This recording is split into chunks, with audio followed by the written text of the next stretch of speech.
Historia's flashback got me really emotional this episode. Hello everybody, I am PhenomSage, and welcome to my Attack on Titan Season 3, Episode 3, otherwise known as Episode 40 Review, Old Story.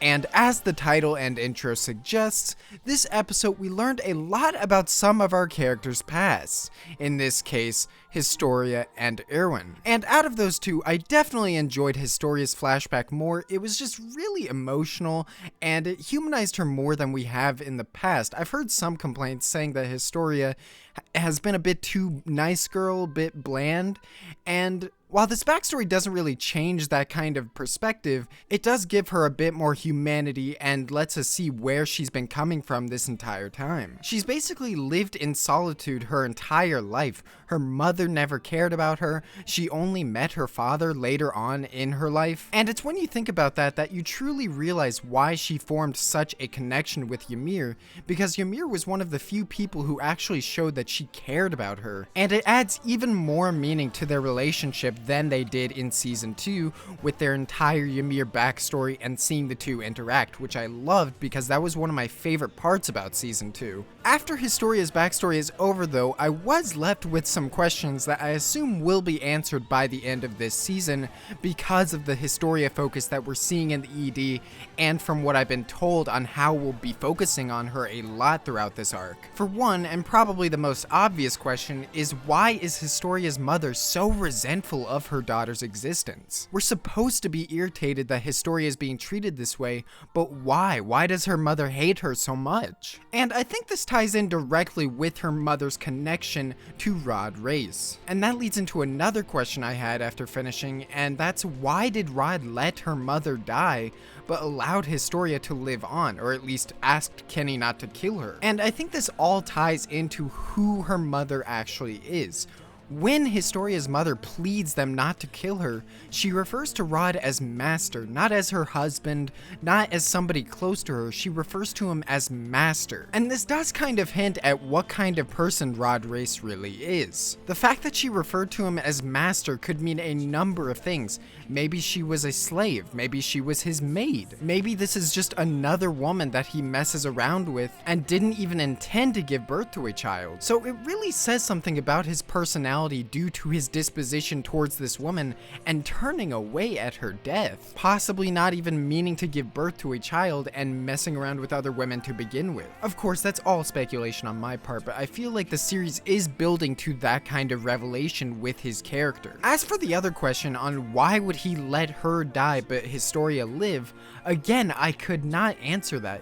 It seemed like in that moment he was willing to let both of them die, but realized that he could get some kind of use out of Historia. Again, that's speculation on my part, but in general, he just doesn't seem like a nice dude. Historia's tragic backstory also ties in directly into what our squad and Erwin are trying to do in the present. Supposedly, we're going to be overthrowing the current king and reinstating or enthroning Historia as the queen. Now, obviously, I can't say how this will actually end up turning out, but that would make a crazy turn of events for the future of the series if by the end of this arc we have Historia in a position of power and the military's secrets are revealed. Of course, that is only the beginning, and in this episode we already have many more things to discuss. For one, we might as well mention the other backstory that was slightly revealed in this episode, Erwin. And I liked this backstory too, although there was some weirdness to it. We find out that Erwin's father was actually the teacher of his school and his class, and involved him teaching them about the Titans and their government and their origins as a whole. The issue is that his father and Erwin himself have begun forming doubts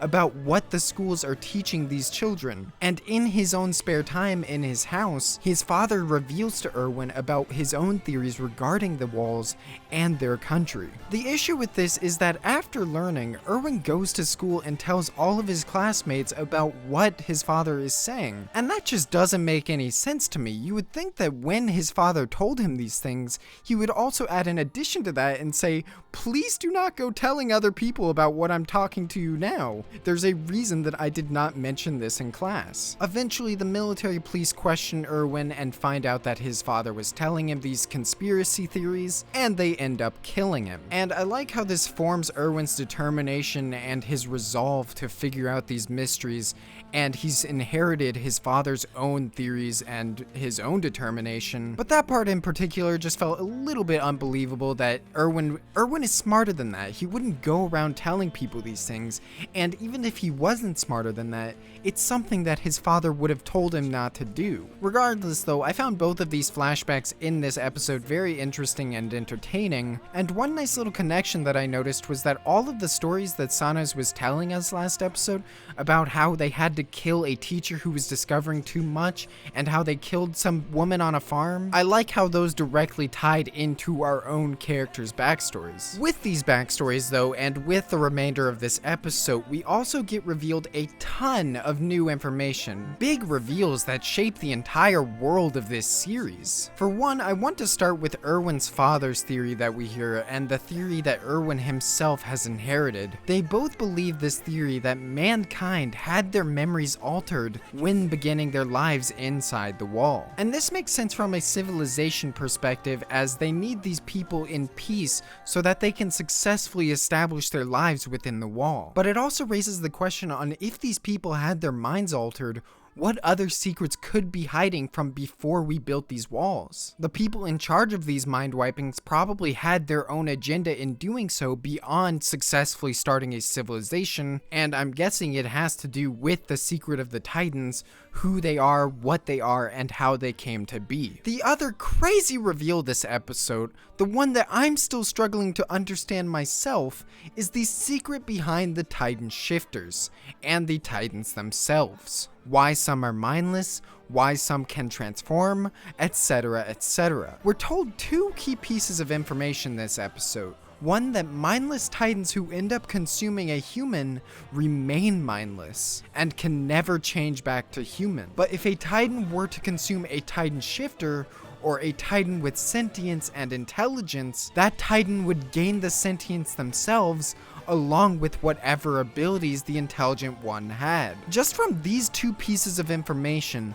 a ton of things can be asked. How do Titan shifters exist if to become a Titan shifter, you need to eat a Titan shifter themselves? You could infer that Reiner's village have these abilities innately, but there's a lot of questions surrounding this. It would also explain how Ymir gained her sentience after turning into a Titan, by eating one of Reiner's friends. But it also raises the question on how Eren was able to attain his abilities. In Season 2, it's implied that when Eren transformed the first time, he went mindless as well, before eating Marco and turning back to normal. Does that mean Marco was a Titan shifter himself, or is there more to it? All of this also brings into question what was going on when Eren was eaten in Season 1. If a mindless Titan eats a Titan shifter, they gain those abilities, right? So why didn't the Titan who ate Eren become sentient themselves? Instead, Eren basically assimilated that Titan through sheer willpower. If these things are true though, it would explain a lot about why most Titans are mindless. They could have been all people who became Titan shifters, but ate a normal human and lost the ability to return back to normal. A lot of this still confuses me, but I'm guessing most of it will be revealed in time. Either way, we now know that the enemy's objective is to use a Titan shifter within their ranks to eat Eren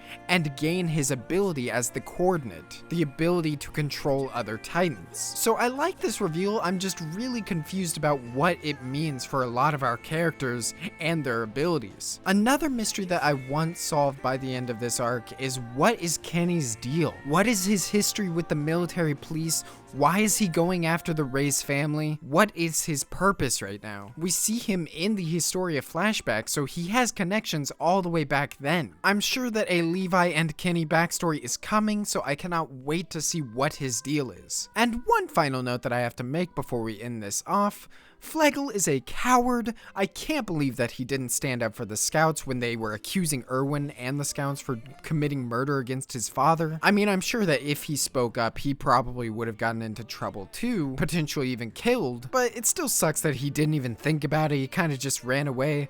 Again, I'm interested to see what they do with his character in the future because I do believe that he will play a role, but yeah, not a great impression. And one clarification from last week's review that they make blatantly clear in this episode, Sanus's friend in the jail cell did not give away any information that wasn't meant to represent a duality in the military police of his friend just being a scumbag and him, Sanus, being loyal. That was actually a plan with Hanji, who was making him read off of a script to get Sanus to talk. So it was really clever, apparently too clever for me to even realize what was happening. Thank you for all the comments who pointed it out to me without being rude about it. Sometimes I miss things, and I'm glad that some of you are there to respectfully just say, oh hey dude, you missed that. I appreciate it. But that has been all from me for this Attack on Titan Season 3 Episode 3 review. Thank you all so much for watching. As always, I really enjoyed this episode a lot, by the way, in case I didn't get that point across. And I want to know what you guys thought about it in the comments below. Let me know what you thought, and if you enjoyed anything that I said here, I would really appreciate it if you liked the video.